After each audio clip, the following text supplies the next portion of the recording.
All right, let's dive into something you probably haven't thought about putting together. Sixth grade algebra and, well, ancient Bible stories. We're going to take a look at a pretty unique teaching method by digging right into the source material from an actual curriculum. So here's a question for you.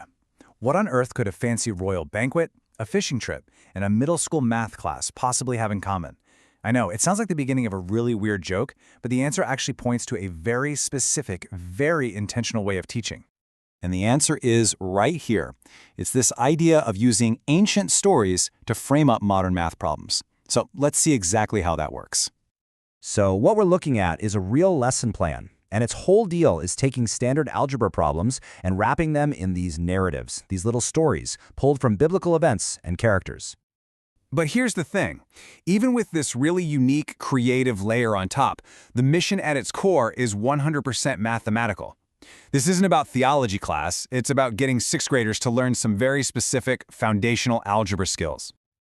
So, what kind of math are we really digging into here? We're talking multi-step equations and inequalities. You know, they're basically puzzles where you've got to do a few different things, add, subtract, multiply, divide, in exactly the right order to figure out what x is.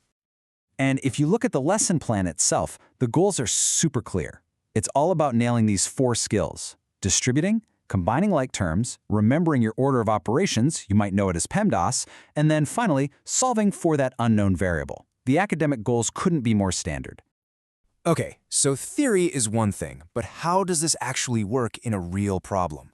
Let's walk through one of the main examples from the lesson. It's all about figuring out a royal budget.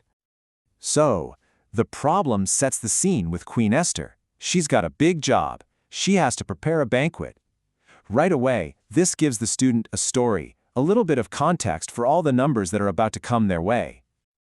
And this is where that story gets broken down into hard data. We see the cost for each meal is an expression, 3x plus 2. She's making 4 meals, and here's the key part, the budget. She absolutely cannot spend more than 60 coins. And just like that, the story, well, it transforms into pure math. You've got the 4 meals multiplied by the cost of each one. That's your 4 times 3x plus 2. And that rule, no more than 60, becomes the math symbol for less than or equal to 60. From this point on, it's just straight-up algebra. First, you distribute that 4 across the parentheses to get 12x plus 8. Then you want to get the x term by itself, so you subtract 8 from both sides. In the very last step, divide everything by 12, and boom, you get the value for x. So the answer is that x has to be less than or equal to 4.33. And if we bring that number back into the story, it means that Queen Esther can spend up to 4.33 coins on the basic cost of each meal before that service fee gets tacked on. The math gives her a clear answer to her budget problem. Okay, but here's where it gets really interesting. This curriculum isn't just about teaching the mechanics, the A to B to C of algebra. It's trying to connect the actual process of solving the problem to a bigger idea. The lesson plan actually spells it out. They call it the big idea. The logical, step-by-step way you solve a math equation is a pretty good model for how you should tackle life's challenges, with careful thought and deliberate steps.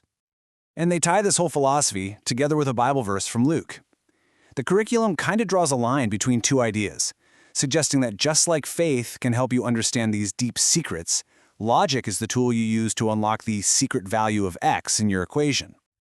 All right, so let's pull back for a second and look at the bigger picture. What really makes this approach to teaching math so different?